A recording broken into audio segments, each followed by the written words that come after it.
Jazz Club.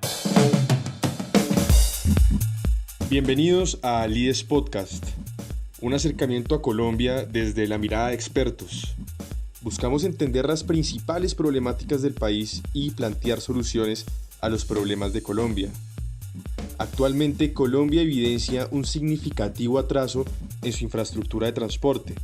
Este retardo representa un obstáculo para las estrategias de competitividad en comparación con otros países, en gran parte debido a la ineficiente gestión de obra pública.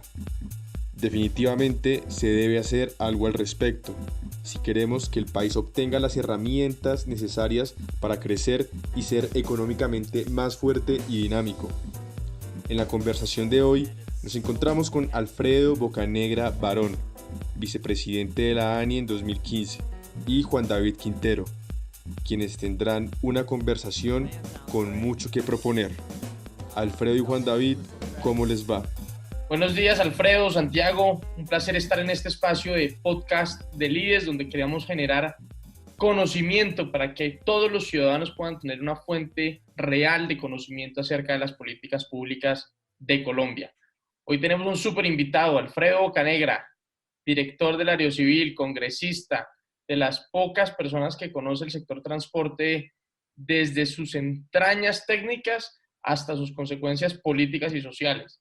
Así que hoy tenemos un verdadero experto. Un saludo muy especial, Alfredo. Gracias por estar con nosotros. Además que es miembro destacado del IDES. Hola Santiago, muy complacido de compartir con ustedes este espacio y ojalá que sea muy productivo y muy ameno. Maravilloso.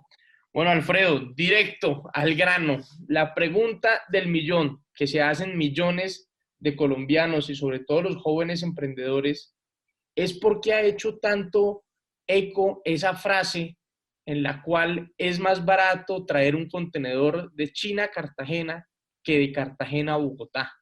¿Cómo es eso posible, Alfredo? ¿Qué es lo que ha pasado en Colombia en ese sentido? Tenemos un rezago en la calidad de nuestras vías. Hoy, digamos, en esas vías primarias es menor porque producto de las alianzas público-privadas y el auge que tuvo entre el año 2010 y 2008, y que algunos de esos proyectos en estos 2 años han sido de alguna manera mantenidos o continuados, digamos, se ha mejorado la situación. Sin embargo, viene otro peso que hay que evaluar y es que de acuerdo a lo pactado en los contratos de concesión se ha vuelto demasiado oneroso, sumado al tema de los costos de los combustibles y de las tasas y de las sobretasas a los combustibles, del rodamiento y de la canasta de los vehículos de transporte de carga. Se ha vuelto muy costoso el transporte urbano. Ese es un tema por revisar con el propósito de poder abaratar muchos productos que pueden llegar en buenas condiciones a Colombia, y dentro de Colombia muchos productos, particularmente agrícolas, que pueden ser muy económicos si les facilitamos su conducción a las vías principales. Muy bien, Alfredo, pero ahí hay como dos ópticas. Una es la del tema contractual como tal y otra son los costos asociados al transporte, lo que mencionabas de la sobretasa. Pero antes de entrar a eso de la sobretasa, a uno sí le llama la atención que todos los gobiernos anuncian las concesiones numéricamente como si esto fuera un concurso o una especie de subasta. Entonces arrancamos con las de primera generación, segunda generación, tercera generación, 4G, ya vamos en la 5G. Y perdóname que te lo diga, pero uno siempre ve las mismas vías. ¿Cuál es la diferencia entre la 5G, 4G, 3G? ¿Qué es lo que cambia? Yo creo que lo más importante es poder registrar, de pronto, bueno, yo ya tengo 56 años, tú eres mucho más joven y de pronto la audiencia nuestra también. Hace poco que íbamos rumbo a Bogotá, alguien me preguntaba, una persona de 26 años que me acompañaba, es decir, 30 menos que yo, me decía, bueno, ¿y esto cómo era antes? ¿Esto siempre ha sido así? Le dije, no, esto era este pedacito nomás donde usted se encontraba como, digamos, en la nariz del diablo, por ejemplo. Eso era doble, de ida y de vuelta. Uno se encontraba con la tractomula o con el bus de Bolivariano, se encontraba de frente. No, yo creo que muchas cosas sí han cambiado, hemos avanzado. Lo que pasa es que el avance ha sido demasiado lento y demasiado costoso.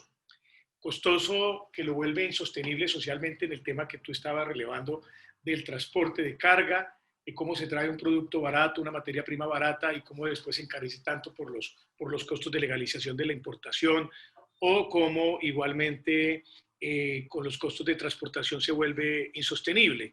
Pero si se vuelve al valor inicial, pues puede ser un objeto muy barato. De manera que yo creo que esas son las dos razones. La lentitud que no se cumpla con los cronogramas, a pesar de estar previstos en los contratos, tú lo sabes muy bien jurídicamente, a pesar de estar previstos en los contratos multas, siempre se dan a modorra y a la maña de que esas multas diarias, muchas de ellas tasadas en varios cientos y miles de salarios mínimos diarios, no se apliquen o se apliquen levemente. Esa complicidad entre quien debe observar el cumplimiento del contrato, como es el Estado, en este caso los de concesión, la ANI, y el concesionario, hace que se retrasen estos procesos y por lo tanto yo le atribuiría a la lentitud el hecho de la obsolescencia. Vías que ya deberíamos de tener en plenas condiciones de doble o de 4 carriles o hasta de 6, como se pretende con la de Bogotá en cerca de 164 kilómetros con Girardot, hoy realmente las ve uno como muy truncas por sectores y eso no corresponde a una verdadera política organizada. Alfredo, pero ya que mencionas ese tema de lentitud, aquí revisando las cifras de uno de los documentos que tú preparaste para el Laboratorio para la Igualdad y el Desarrollo Sostenible, mencionas que se han invertido 44 billones de pesos en proyectos de infraestructura en 4G. De esos apenas se han desembolsado 26, es decir, un poco más de la mitad, pero solo se ha entregado un proyecto que es el de la autopista Girardot-Honda-Puerto Salgar. Uno como ciudadano sí tiene una gran duda frente a la celeridad, como decías, de estos procesos, pero además uno sigue viendo que las grandes autopistas, como por ejemplo el caso de la Ruta al Sol, siguen empantanados. ¿Qué se podría hacer para acelerar las vías de Colombia? Estos proyectos iban, si uno se pone a ver todo lo que se hizo en 8 años, es verdaderamente significativo. Primero, dar un marco institucional. No había, digamos, una institucionalidad confiable. Entonces, el INCO era una entidad desacreditada.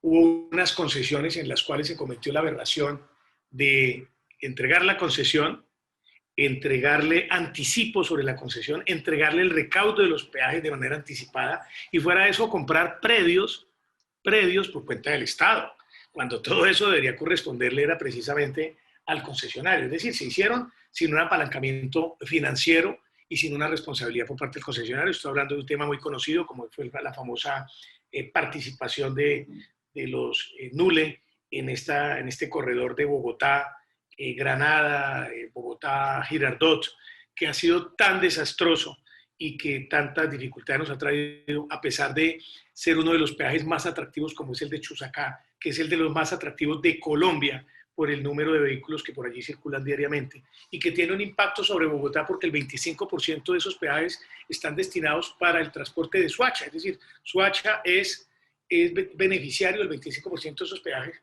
y su sistema de transporte masivo como Transmilenio u otras alternativas se ha visto retrasado porque no ha habido, digamos, diligencia en esta concesión. De manera que lo que ha faltado es que haya continuidad. No podemos, que porque una política fue exitosa en un gobierno, llegar con un espejo retrovisor a decir vamos a suspender, como si fuera una suspensión del juicio, por no decir que una locura, vamos a suspender todo, vamos a revisar, vamos a mirar, mire bien, mire por acá, mire por allá.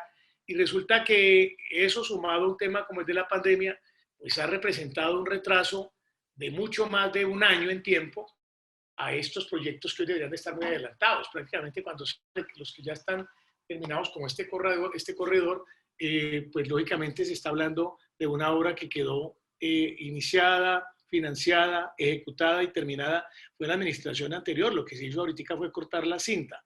Y además, si se cuentan con esas vigencias futuras, que son las que apalancan el respaldo a todas esas alianzas público-privadas, ¿cómo es posible que haya tanta lentitud en el desembolso? Porque realmente se han desembolsado cerca de 26 billones aproximadamente.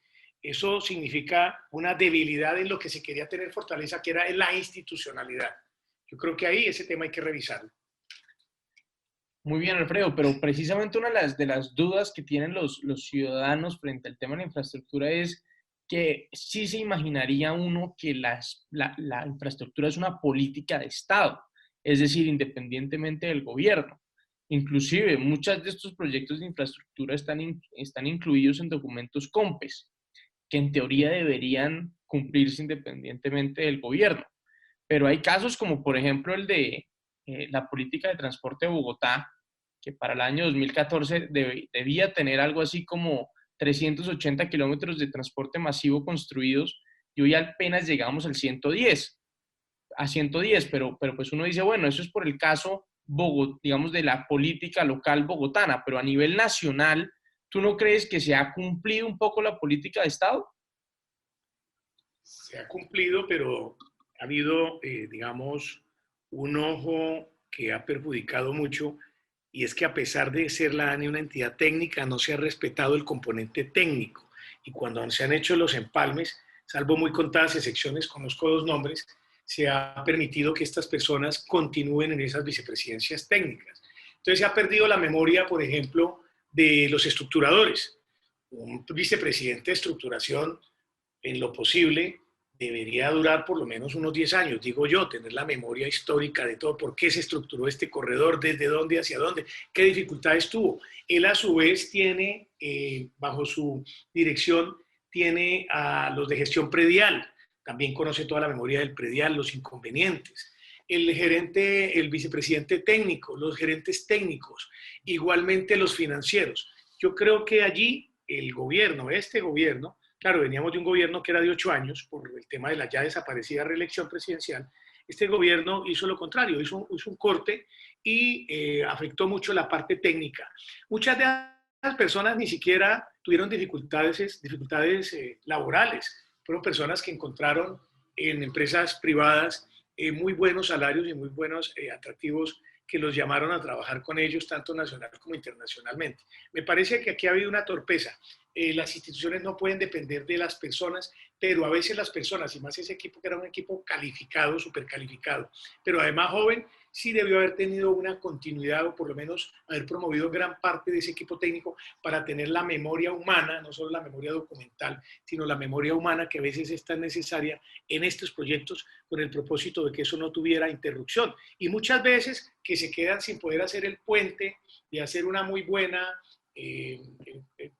alimentación o retroalimentación de los proyectos a través de un proceso que se llama de empalme y que por razones de odio político dicen a partir de hoy nadie vuelve a entrar y le cancelan a usted la entrada al sitio de la entidad, al complejo empresarial Sarmiento Angulo, y a partir de hoy usted queda desactivado los correos y demás. Y eso es una torpeza que yo no sé si eso pasará en las sociedades civilizadas. Por el contrario, lo que hay que permitir es que la persona pueda tener un conocimiento, que quien llega tenga un equipo acompañado. Yo lo digo porque, mire, yo estoy en la vicepresidencia jurídica. Si usted revisa... Estamos hablando de la ANI, ¿o no? De la Agencia Estoy Nacional. hablando de la ANI, exactamente. Si usted revisa el desempeño que tuvimos en tribunales de arbitramiento, los problemas que tuvimos jurídicos, por lo menos con el equipo que yo tenía, eran absolutamente excelentes a favor de la nación. Yo nunca participé en la selección de ese personal, lo encontré ya allí, pero qué personal tan calificado. Usted le podía preguntar al gerente de un proyecto carretero sobre un contrato X y sabía no solo las dimensiones técnicas de la obra, más allá del alcance jurídico, del CAPES, de López, de lo demás, conocía, era como un hijo, lo prohijaba. Entonces eso muchas veces se pierde y entonces empiezan a meter gente por recomendación política. Recordémonos que la ANI tiene muy buenos salarios, ¿sí? Tal vez de los más altos del Estado colombiano, lo cual se justifica por temas de integridad y demás, pero yo creo que aquí ha habido, digamos, esa interrupción, ese avance progresivo de crear la institucionalidad, de crear la ley, de crear la entidad, de darle contenido técnico, de conseguir los recursos, etcétera, de generar la confianza nacional e internacional. Después se perdió porque vino una época como de paréntesis, de un corte con tijera, y no propiamente con una tijera muy quirúrgica, sino con una tijera de esas que tienen como dientes. Y entonces ahí llegamos que eso también puede afectar. A veces no nos fijamos en esos detalles, pero son detalles importantes porque al fin y al cabo las instituciones las mueven son los seres humanos. Alfredo, pero una pregunta, si nosotros tuviéramos que decirle a los colombianos ¿cuáles son esos 5 proyectos que están en el tintero, que están en ejecución o que rápidamente van a estar en ejecución y son determinantes para la competitividad de Colombia? ¿Cuáles serían? Pues básicamente hay uno en el que hay una intervención de la nación que beneficia a Bogotá, que es la IP, la ALOS del Sur. Tú conoces muy bien ese proyecto, eso es de más de 1 billón de pesos, que ha sido muy rezagado, pero que es muy importante para poder conectar a Bogotá y sobre todo a quienes nos dirigimos a Bogotá. Otro muy importante es Claro, que terminar. uno podría ya hacer la crítica que la LO la están dejando mocha, porque solamente están construyendo Exactamente. el sur. Como la mayoría de proyectos, si uno revisa todos los proyectos, los marítimos, los fluviales, encuentra que los dejan mucho, entonces ya no van hasta cierto punto, sino hasta cierto punto. Eso también es supremamente perverso, alterar el alcance de lo que se tenía inicialmente proyectado. Yo creo que eso es completamente desfasado y afecta a una cantidad de gente que tenía expectativa e incluso gente que ha venido contribuyendo para que eso sea una realidad a través de unos peajes pensando que a futuro eso se va a mejorar y resulta que no se mejora. Sí, efectivamente. Claro, Todo lo por el lado más fácil que es recortar el alcance de los proyectos. ahí inclusive, Alfredo, hablando de la LO Sur, uno podría también traer a discusión otro tema que ha afectado mucho la infraestructura, que es el licenciamiento social y ambiental de todos estos proyectos y el tema de la consulta previa. El caso de la LO, por ejemplo, la LO no se ha podido terminar, eso está planteado desde más o menos 1960 y no se ha podido terminar por unas discusiones sobre unos humedales. Y uno también ve que en el caso de la Ruta al Sol hubo muchas discusiones por el tema de la presencia de grupos indígenas. Y así podríamos ir proyecto por proyecto identificando aspectos como este. ¿Cómo podríamos responderle a esos ciudadanos que nos dicen infraestructura sí, pero sin afectar el medio ambiente, sin afectar las comunidades? Inclusive el vicepresidente Germán Vargas Lleras en su momento con la expedición de la nueva ley de infraestructura pues hizo una jugada jurídica interesante que básicamente era, si no nos ponemos de acuerdo en las consultas previas, igual avancemos y después demanden al Estado y pónganse de acuerdo en los tribunales. Pues la prioridad es construir carreteras. ¿Tú estarías de acuerdo con esa visión o cuál sería tu opinión frente al tema de las consultas previas, el tema de licencia ambiental y todas estas cosas? Pues mire, yo tengo una anécdota de la vida real. Siendo director general de la aeronáutica, hicimos un recorrido con el sector de infraestructura y uno de los puntos incluía el aeropuerto Alberto Lleras, la construcción de la nueva torre y de la nueva terminal, y habíamos arreglado la pista del aeropuerto de Sogamoso. En ese viaje estuvo el presidente Santos y el vicepresidente Vargas, que era el coordinador de infraestructura. El presidente Santos me preguntó, ¿este aeropuerto quién lo construyó? Y le dije, presidente, este aeropuerto lo construyó el general Gustavo Rojas Pinilla, que además era boyacense. Y entonces dice el presidente Santos, oiga, pero ese general Rojas Pinilla sí que hizo obras, por donde quiera que uno va por Colombia, todo el mundo dice que esto lo hizo, que este puente, que esta autopista, que esta vía, que esta carretera, etcétera. Y entonces le dice Vargas Lleras, y fue que las hizo, en verdad las hizo. Y yo le acoté lo siguiente, le dije, era muy factible hacerlas, no había licenciamiento ambiental, no había consulta previa, no había afectación predial, de pronto no había ni siquiera contratación pública. Yo no considero que en una suspensión de un orden constitucional a través de un régimen de facto pueda ser un gran observador, por ejemplo, del derecho a la propiedad o de la afectación de un particular, el general Rojas, o que hubiera sido, por ejemplo, cuidadoso en reubicar a unas personas o en indemnizarlas, menos cuando todavía no teníamos el instrumento de la expropiación por vía administrativa con presencia judicial y con indemnización. Entonces, era mucho más fácil. Sí, eso es una gran realidad que hay que compartirle a la comunidad. Una de las grandes dificultades que tenemos es que no tenemos unos interlocutores a los cuales nosotros formemos e informemos. Y por eso hay que trabajar con el Ministerio del Interior, por ejemplo, con personas que tengan mucho contacto con la comunidad. Hay que socializar todos estos proyectos, su alcance. Ayer estaba mirando accidentalmente la carrera que transmitían por uno de los canales en los Alpes marítimos que llaman en Francia, y uno ve cómo a pesar de toda la serie de páramos, de una gran cantidad de ecosistemas, las obras se hacen. hay formas de mitigación para proteger humedales, eso ya está inventado por los biólogos. El mayor ejemplo, el mejor ejemplo, Alfredo, es la construcción de las grandes autopistas de la Florida sobre los Everglades de los Estados Unidos. Uno Exactamente. horas Entonces, encima de caimanes y de pantanos. Hay que aprender, exactamente, con un ecosistema vivo además importantísimo que preservan. Entonces, nosotros lo que tenemos que hacer es volver socios de los proyectos a los beneficiarios potenciales de los mismos. Y yo creo que eso solo se hace a través de no solo de una información, sino de una formación. Hay que capacitar a nuestros líderes comunales, a nuestros líderes vecinales, a las juntas de acción comunal, a los líderes de cada pueblo, con el propósito de que la gente tenga información. Esto se hace desde Bogotá, desde los escritorios se proyecta sin compartirlo con la comunidad. Cuando uno mira las ventajas y cuando el biólogo y cuando el ecólogo y cuando el ingeniero ambiental les pone el plan de manejo con el propósito de mitigar o reducir el impacto ambiental y de corregirlo o de compensarlo, la gente entiende. Pero cuando llega ya la máquina de una vez con el propósito de intervenir, pues lógicamente viene la reacción social. Ha faltado mucho manejo de lo político, no de la política. No en vano, me acuerdo ahora una anécdota de un alcalde de Valledupar que pues desarrolló mucho la infraestructura de la ciudad y decía, los bulldozers adelante y los abogados atrás. Esa era un poco la visión anterior. Creo que eso es lo que hay que cambiar. Pero Alfredo, pasando un poquito saliendo un poquito de esas grandes obras de las autopistas y ese tipo de gran infraestructura, tú también dentro de tu documento mencionas que Colombia tiene alrededor de 143.000 kilómetros de vías terciarias. Estas son las vías, para los que no saben, las vías que conectan las fincas, los cultivos, toda el área rural del país, que pues es la gran mayoría del territorio nacional. Y tú señalas que de esos 143.000 kilómetros, solamente el 6% está en óptimas condiciones. Es decir, que la muestra es casi que insignificante. Uno debería, y además, a propósito de los acuerdos de paz, poner los ojos en estas vías terciarias. Tú tienes una propuesta muy innovadora. ¿Por qué no nos cuentas un poquito de eso?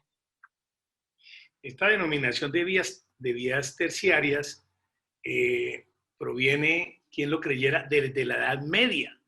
Y todavía seguimos casi en Colombia, no en muchos países. Tú vas a Europa y ves esas pequeñas derivaciones que van hacia las vías en muy buenas condiciones. Lo ve uno en Italia, lo ve uno en Francia. En Colombia, esas deberían de ser unas vías privilegiadas. Lo que yo estoy proponiendo en el documento básicamente es que las grandes vías tienen cómo sostenerse. Habrá que revisar los contratos, el cumplimiento de los mismos, el tema de los peajes, etc. Pero tienen cómo sostenerse.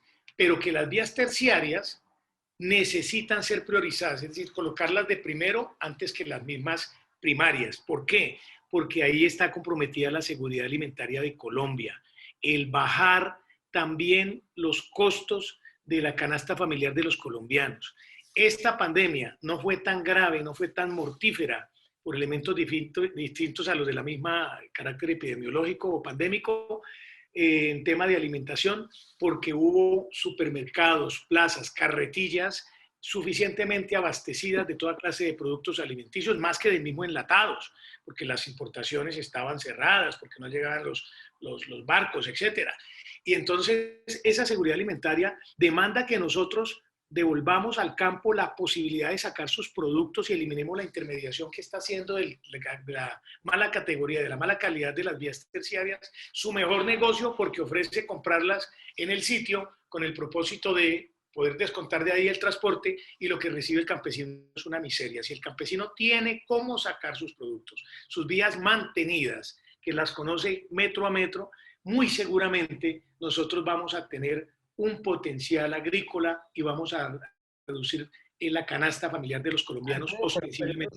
Estamos de acuerdo en la necesidad, pero ese mantenimiento de las vías terciarias se las han entregado al INVIA, se las han entregado a las gobernaciones. Ahora inclusive con el Fondo de la Paz también se habla de recuperación de vías terciarias. Es decir, todo el mundo está manteniendo vías terciarias y la realidad es que solamente el 6% está bien tenido. ¿Cuál es esa propuesta tuya para sacar adelante este tema? Como en la medicina, yo creo que nadie conoce mejor la problemática que el paciente que la padece. Yo creo que aquí los campesinos, y tú que también vas mucho a la zona rural, lo sabes, el campesino conoce tramo, tramo, es más, es capaz de caminarlo hasta en la oscuridad. Cada uno de los sectores de la vía sabe dónde hay precipitaciones lluviosas que afecten, dónde se necesita un bosculver, dónde hay que hacer un sitio para evacuar las aguas, cuáles son las temporadas de lluvia, con qué material se puede hacer sostenible para que los vehículos puedan sostenerse. Incluso ahorita el SENA ha intervenido y ha capacitado también, el campesino está en capacidad de ser apoyador o auxiliar del tema de la construcción de las placas huellas que dan mayor afirmación, con un componente de material mecano-vegetativo, con piedra, con hierba, con concreto, que protege y le da perdurabilidad a las vías, que le da seguridad también para la integridad no solo de los productos, sino de las personas. Y entonces la propuesta nuestra está dirigida a eso. El campesino casi siempre vive de jornales, el que no es propietario vive de jornales. Los jornales están supeditados a las épocas de siembra y a las épocas de cosecha. En el caso del café, prácticamente a las épocas de recolección simplemente.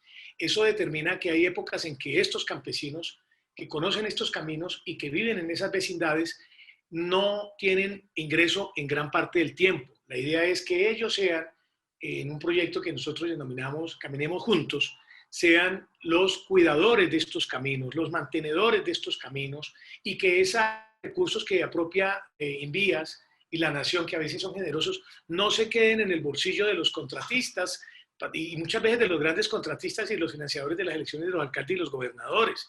No, para eso están las vías principales, las secundarias, donde ellos pueden licitar, sino que bajo la dirección de un técnico y la capacitación del SENA se pueda emplear con jornales dignos a estas personas, porque ellos no van a robar a su comunidad, no se van a robar una libra de cemento, no se van a robar una piedra, no se van a robar un tubo. Con seguridad va a haber unos ciudadanos que lo cuiden. Démosle, inventemos unos esquemas asociativos, como en su momento hizo la Federación Nacional de Cafeteros, y organicemos a los campesinos, démosles el soporte técnico, pero que sean ellos mismos los que mantengan sus vías y sus corredores.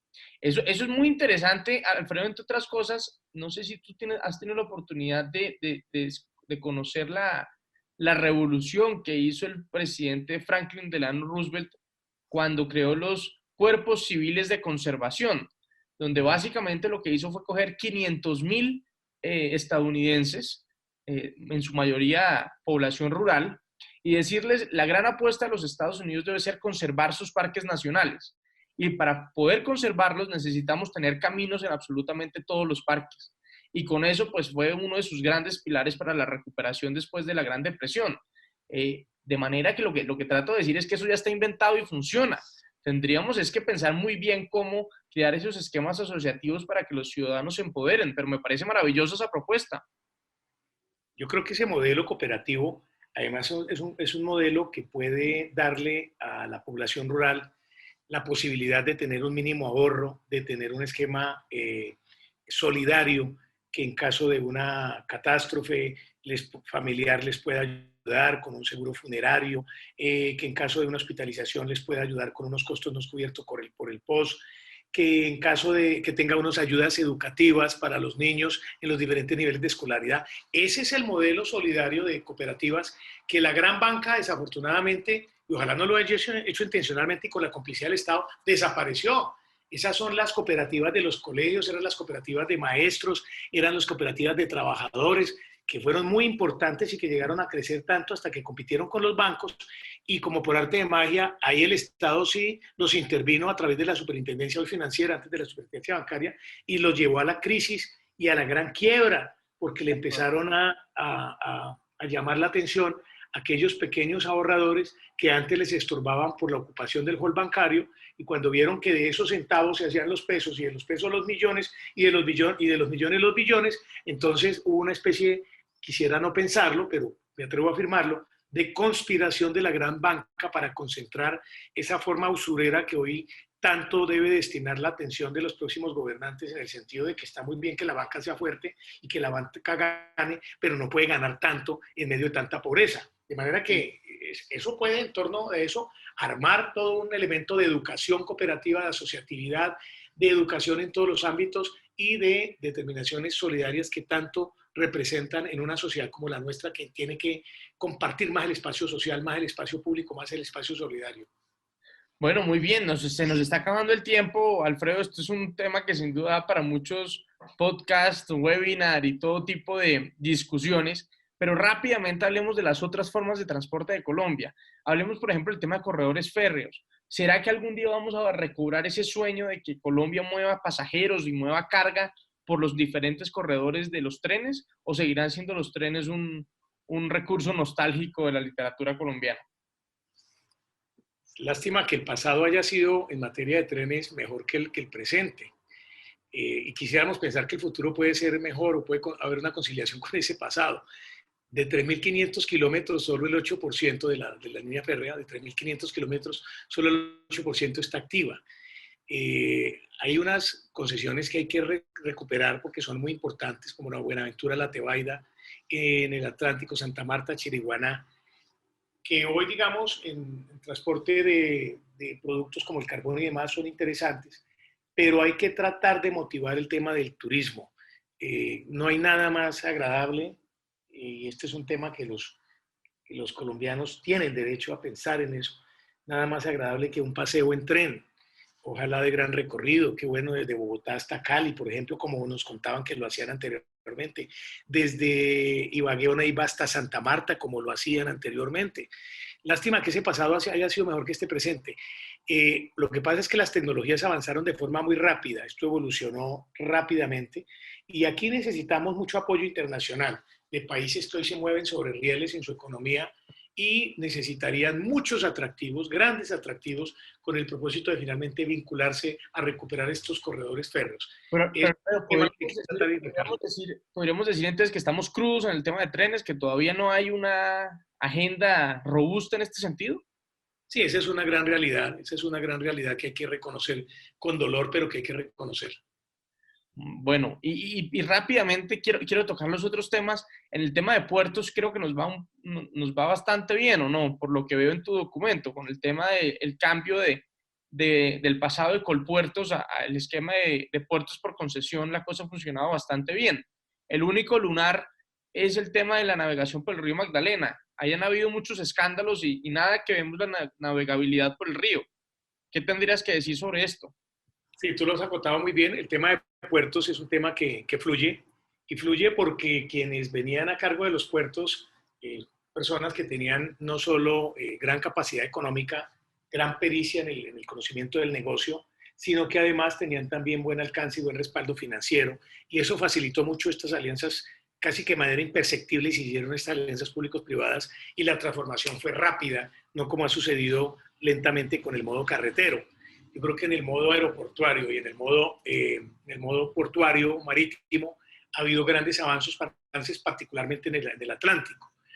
Buenaventura tiene buenos desarrollos como puerto, pero lógicamente el entorno es el que hay que recuperar porque no es posible que gran parte de la riqueza colombiana ingrese y salga por Buenaventura, pero esté rodeado de tanta violencia y tanta miseria. Es un tema que hay que reexaminar y que hay que recomponer integralmente. En el tema del río Magdalena seguimos con un proyecto de 1.540 kilómetros, tratando de recuperar 908 kilómetros como navegables, pero ya no por condiciones rudimentarias, sino poder hacer otra serie de propósitos como lo contiene el COMPES 3758, que comprometió desde ese año, desde el 2013, 2,17 billones. Aquí ha habido también, como tú lo acotabas al principio, un recorte. La idea es que eso llegara hasta La Dorada, ¿no? Ahora lo recortaron hasta Barranca Bermeja. Y eso entonces genera incertidumbre. Yo creo que no hay que recortar el alcance de los proyectos, salvo que sean temas insalvables técnicamente. Pero en la medida en que haya continuidad en los proyectos, yo creo que el Magdalena y otros ríos, porque la idea nuestra es actualizar el mapa fluvial de Colombia y mirar la navegabilidad de otros ríos en regiones incluso donde dependen exclusivamente de la navegabilidad por los ríos, como puede suceder en Inírida, como puede suceder en el Amazonas colombiano, en el Baupés, en muchas zonas de Colombia que sí dependen del río, y no concentrarnos exclusivamente en recursos y en identificación con el Magdalena, sino mirar otras zonas como el Meta y otras regiones del país. Ahí uno podría dejar enunciada una discusión sobre la centralización en el desarrollo de la infraestructura colombiana. a uno sí le sigue generando algún escozor esa centralización, por ejemplo, que la primera autopista de 6 carriles vaya a ser entre Bogotá y Girardot. Eso diría uno, hombre, tendría mucho más sentido que la primera vía de 6 carriles sería o debería ser la Ruta al Sol.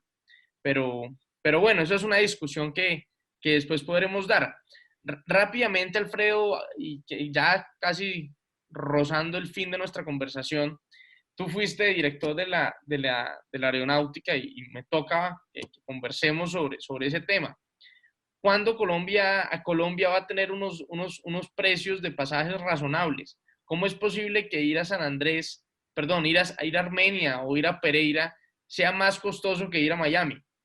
Ahí hablan mucho del tema de la política de cielos abiertos, pero ¿qué tanto tiene que ver esa política de cielos abiertos con bajar los pasajes y cuándo realmente los ciudadanos vamos a tener acceso pleno a las diferentes ofertas en materia de pasajes? Los cielos abiertos nos permitiría tener un número ilimitado de operadores, que ahora lo vamos a necesitar mucho después de esta reconstrucción del sector, un número ilimitado de rutas, es decir, no solo esta y aquella, sino muchas. Por ejemplo, para ir a Estados Unidos, no solo poder llegar aquí y allá, sino llegar a otros sitios que incluso hoy no tienen destino, y tener libertad tarifaria.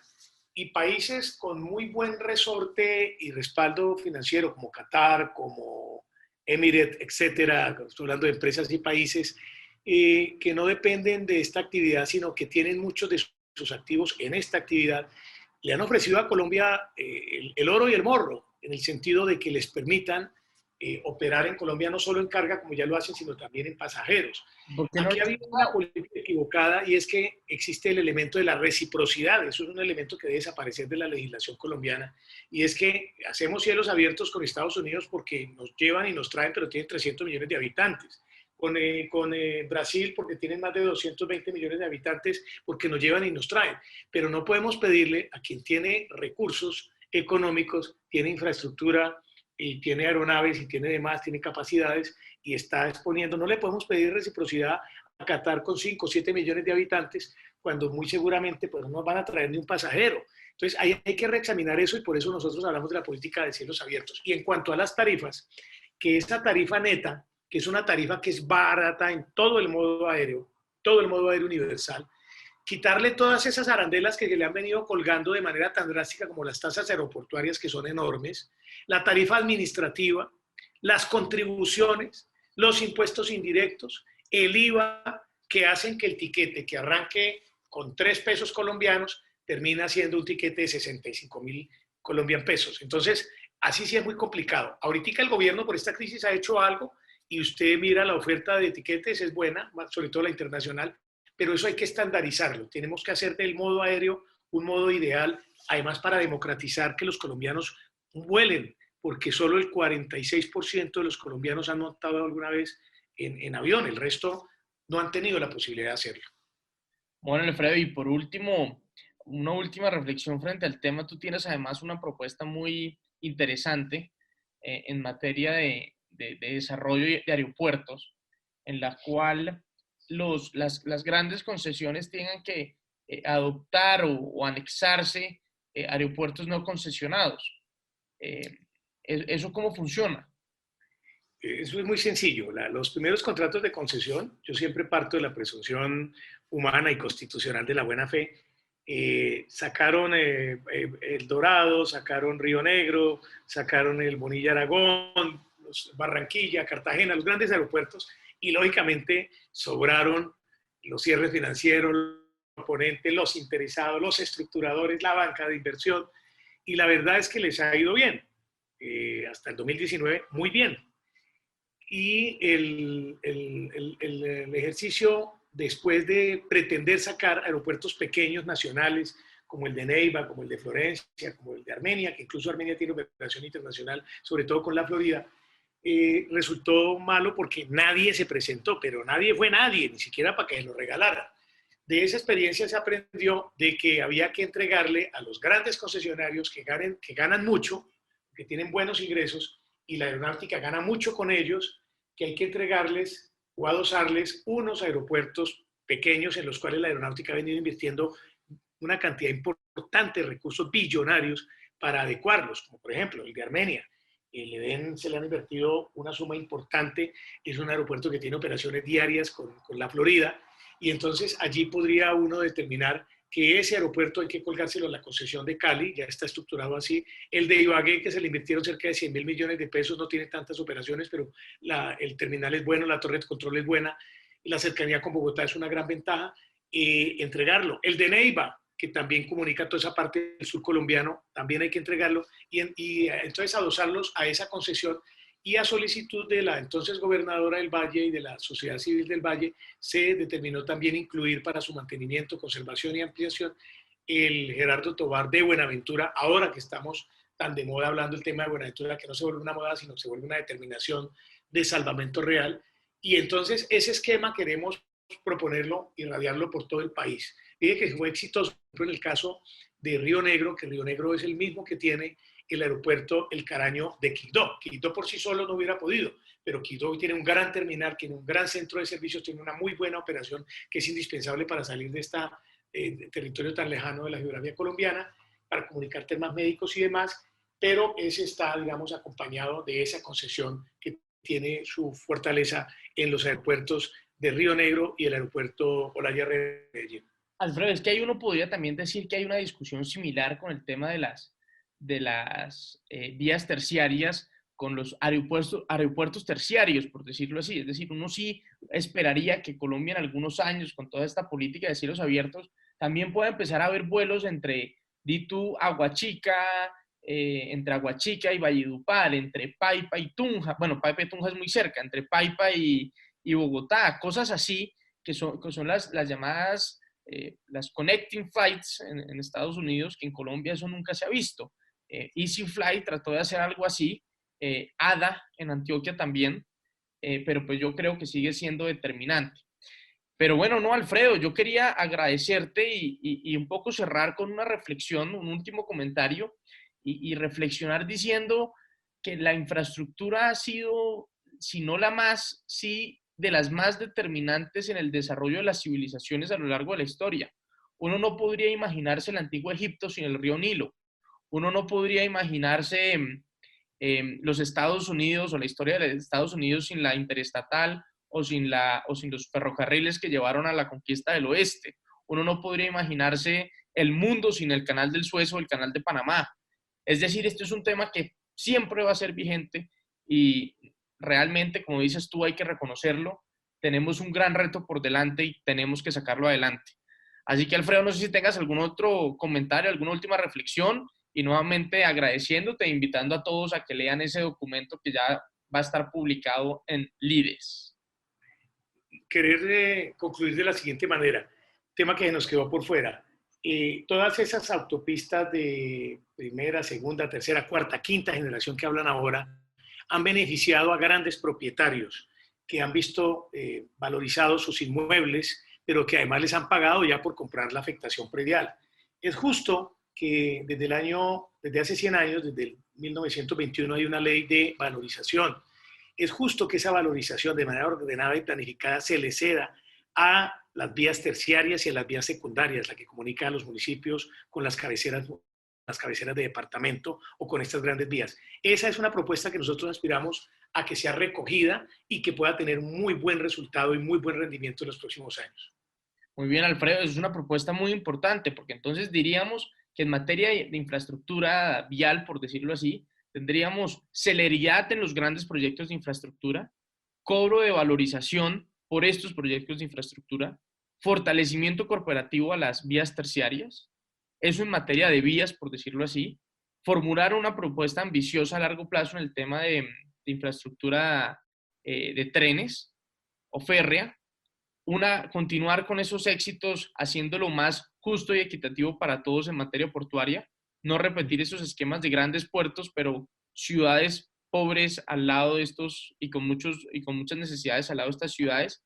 Y en materia de aeropuertos, digamos, colaboración en el desarrollo de estos contratos, el caso de Río Negro con Quibdó, y política de cielos abiertos.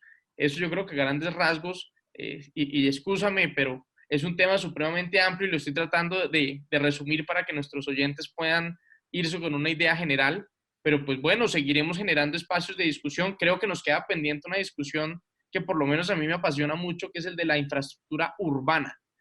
Hace un par de días estaba conversando con un estructurador muy importante de estos grandes proyectos de transporte masivo, y antes de la pandemia, de todos los proyectos que se habían generado, solo Transmilenio, sin contar SITP, era autosostenible, y con un modelo donde los buses iban pues al 100%.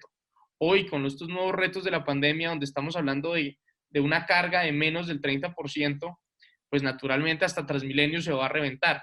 Así que tenemos un gran reto por delante en también cómo vamos a mover a los ciudadanos al interior de las ciudades.